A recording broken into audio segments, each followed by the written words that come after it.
रोहतास करहगर थाना की 20 वर्षीय युवती एक पेड़ से लटकता सड़ा गला शव, अपहरण या हत्या और 5 महीने से अधिक समय तक जेल में बंद एक 21 साल का युवक विकास कुमार।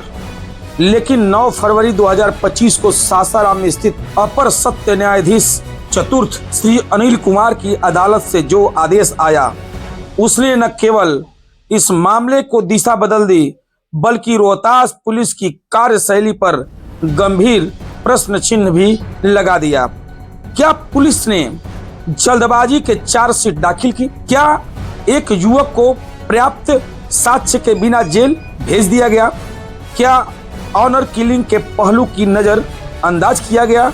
आज हम इस पूरे मामले को परते खोलेंगे। तथ्य दर समय बयान पर बयान करहगर थाना कांड संख्या 321/2025। शिकायतकर्ता सोनेलाल सिंह।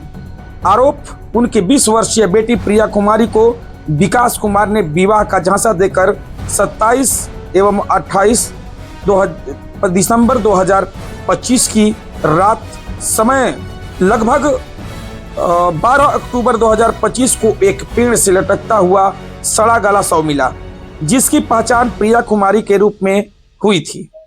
एफआईआर दर्ज 10 अक्टूबर 2025 को हुई थी। गिरफ्तारी 30 अक्टूबर 2025 को हो गई। सोनेलाल सिंह। आरोप उनकी 20 वर्षीय बेटी प्रिया कुमारी को विकास कुमार में विवाह को झांसा देकर 27 एवं 28 सितंबर 2025 की रात अगवा कर लिया।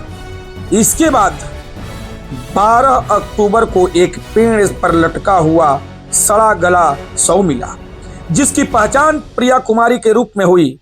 एफआईआर दर्ज हुई है 10 अक्टूबर 2025 को। गिरफ्तारी 30 अक्टूबर 2025 को हो जाती है। धाराएं लगती हैं दर्शकों, मैं बता दूं, 103/1, 238/B और 355 और 87 BNAS। यानी 23 जनवरी 2026 को पुलिस ने चार्जशीट दाखिल कर दी। पहली नजर में मामला साफ दिखता है। लड़की गायब, युवक के साथ संबंध, शव बरामद, हत्या या आरोप। लेकिन अदालत ने जब डायरी केस का खुली तो कहानी में गंभीर विरोधाभास सामने आया। याचिकाकर्ता के अधिवक्ता ने कहा विकास कुमार निर्दोष है, उसे झूठा फंसाया गया है। उसने अदालत के सामने केस डायरी के महत्वपूर्ण अंश रखे।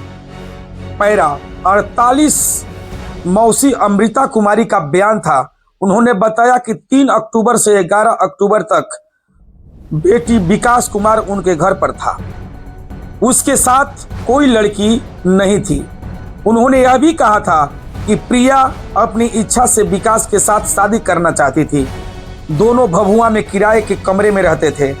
एक कोर्ट मैरिज करना चाहते थे, लेकिन प्रिया के पास पहचान पत्र नहीं था।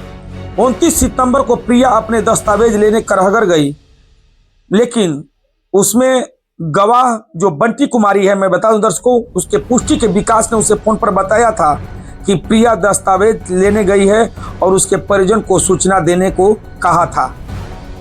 बता दूं कि वर्मा साइबर कैफे के मालिक रविरंजन कुमार, यह बयान पूरे मामले का टर्निंग पॉइंट बन गया। उन्होंने अदालत में बताया 29 सितंबर 2025 को दोपहर लगभग 12 बजे से 1 बजे के बीच प्रिया उनकी दुकान पर आई थी। वह अकेली आई थी। उसके जाति प्रमाण पत्र, निवास प्रमाण पत्र, आधार कार्ड, पासबुक और मार्कशीट ली। सबसे महत्वपूर्ण तथ्य, उसके साथ कोई युवक नहीं था। यानी आखिरी बार जिस व्यक्ति ने प्रिया को जीवित देखा, उसने साफ कहा कि वह अकेली थी। अदालत के सवाल और पुलिस की जवाबदेही। अदालत ने जांच अधिकारी से पूछा, आपने आरोपी को किस आधार पर गिरफ्तार किया? उन्होंने इस इकबालियत बयान के आधार पर, लेकिन अदालत ने स्पष्ट कहा यह कोई इकबालिया बयान नहीं था। उसमें कहीं भी हत्या का स्वीकार नहीं की गई थी। फिर चार्जशीट क्यों?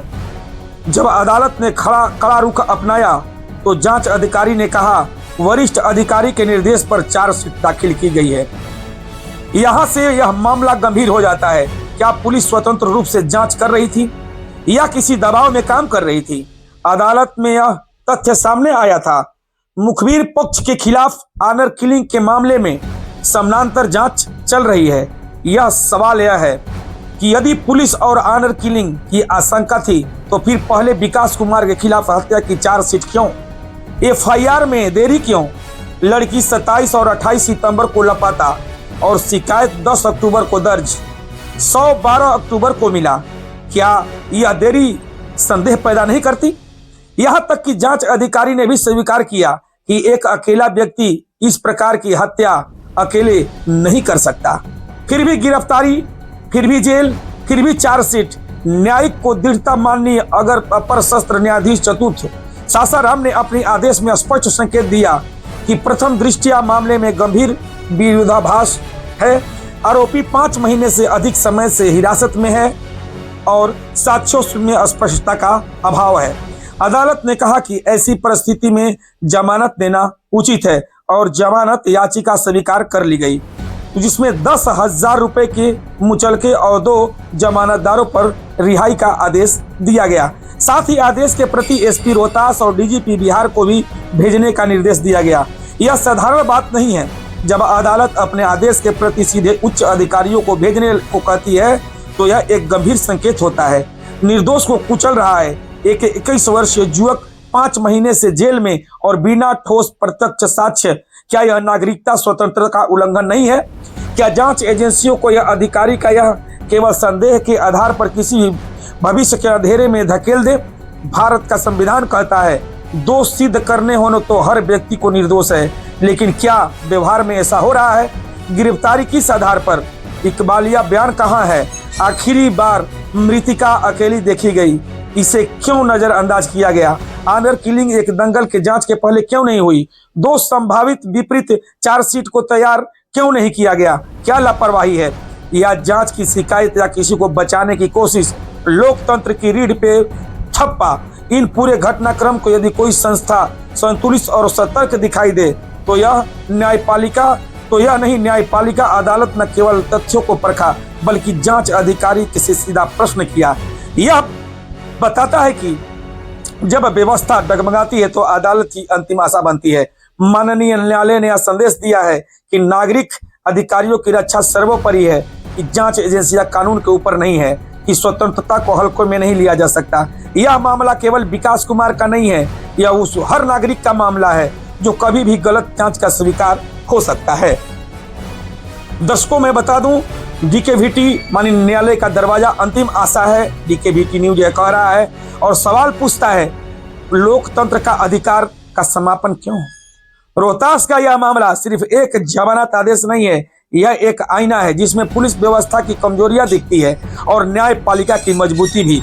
सवाल अब भी बाकी है, सच्चाई अभी भी पूरी तरह सामने नहीं आई है, लेकिन एक बात स्पष्ट है, कानून की अदालत में सिर्फ आरोप नहीं साक्ष्य बोलते हैं और जब साक्ष्य कमजोर हो तो स्वतंत्रता और प्राथमिकता मिलती है।